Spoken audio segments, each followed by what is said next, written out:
I'm Kimberly Eichelle, and this is Talented Television. Hey everybody, it's Kimberly Eichelle with Talented Television. And let me tell you who I have here today. You probably already know. You see her. You've seen her on Project Runway. You've seen her doing her thing. One of the baddest creators in the land. Welcome, Korto Momolu. Hi, Korto. Hey, how you doing? I'm great. Thank you for joining today. So you came down to Vegas today to work with Chef Lynn. You were there to kind of walk her through the process, correct? Mm-hmm. Yeah. So tell me what that was like for you. Cool, because she had a vision and she had something that was needed in the marketplace. You know, we don't really see a lot of the things that she wanted to create. So it was good for her to see that vision come to life and encourage her in knowing that there was a person and there were actually clients that would love it. Yeah. Even beyond just chefs. I told her actually while we're working, I was like, what if, people whose uncles or aunties like to cook, and this is something they could get in personalized and gift to them about the masses or professional chefs. Right. But those home chefs that we have in our families that would love to have these things that are culturally appropriate for our people. Absolutely. And it's necessary. So I'm happy to see it come to light. Yes. It's really a pleasure working with her. And it's beautiful, and you're absolutely right, because you have everyday chefs as well, right? And so the colors and the patterns and things like that you helped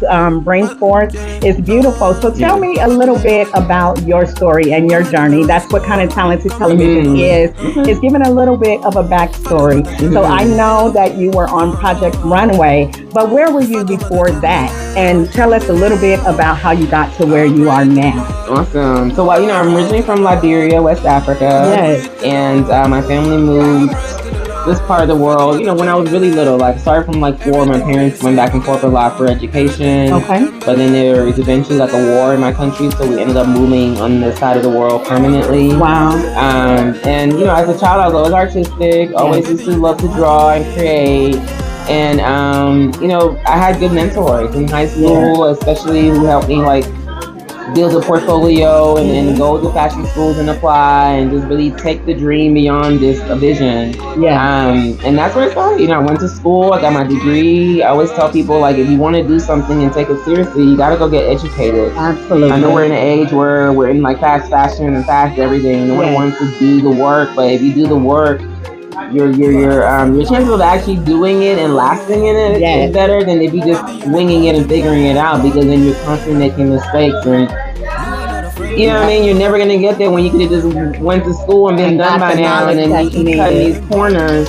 But so that's I'm glad that I was able to be in the family that education was always first, always important. And I'm still learning. I learn new things all the time, and I think once we realize you never stop learning. Okay. It's never stop. Right? Things are changing, and then as you have businesses, you're gonna have to pivot. You know, we gotta do what's hot and new and fresh, and then we get stuck in what we're used to doing, and we never move on. So it's been a long journey for me. Going on Project Runway was one thing, but before that, I was a designer. Right. I was making things for people, and I was learning and figuring things out, and just going through the journey of it and pivoting. I love that. In 2020, when everything changed, I didn't really know what was going to happen. A lot of my idols in fashion closed their businesses. Right. But I was able to pivot. I was able to say, okay, we're making these masks, but I'm not going to make these masks. I'm going to make these pretzel masks. And they're going to look African, and they're going to be high fashion. They're going to have sequins and beads. Because my girl wants to look cute when she goes out. She doesn't want to wear this flower and polka dot. Absolutely. And, once I did, my people were like, wow, we've been waiting on you. We've been waiting on you. Where you been? So it was good. 2020 was one of the best years in my business. Wow. Just making masks. I think I made I don't know how many I had, but a million of them, huh? Yeah, but there was a place for what I wanted to, making them for people who were getting married and their bridesmaids. All those things are things I thought about beyond just wearing something that we didn't want to wear anyway. So you're gonna wear it, why not wear it and look fabulous? What I mean? Yes. So I think that's the key of pivoting. Absolutely. I love that you said to pivot, because that's what I had to do with Talented Television. All of my interviews were in person prior to the pandemic. Oh, yeah. And then after, I was like, what am I going to do? Yeah. So I'm watching television, and major shows are doing Zoom, right? And so that, it opens up. So thank you for saying to pivot. Yeah. But now that I have you here with me today, one of the best, I need a tip from you for me. So what would you say? How would you dress me? You know what?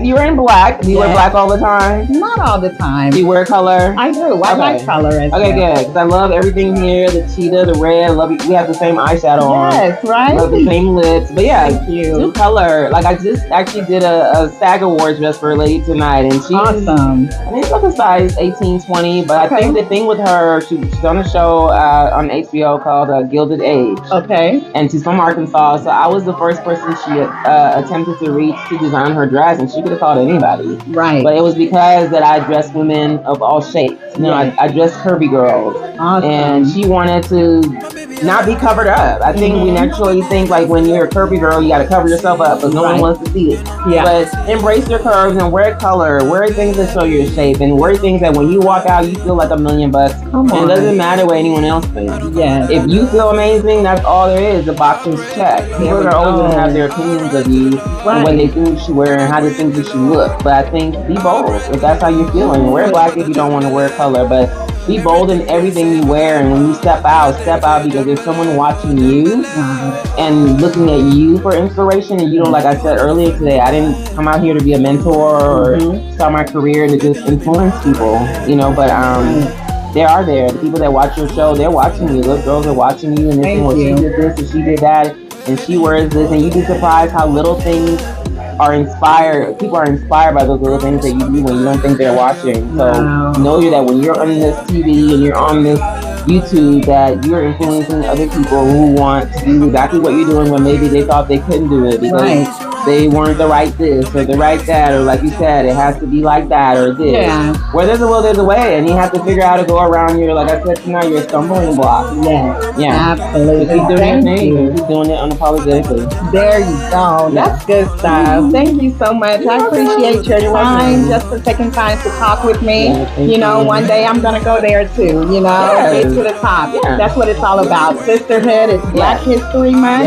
and you have one of the best fashion designers right here for Black History Month. Thank you for interviewing with me. God bless. God bless you. Thank you.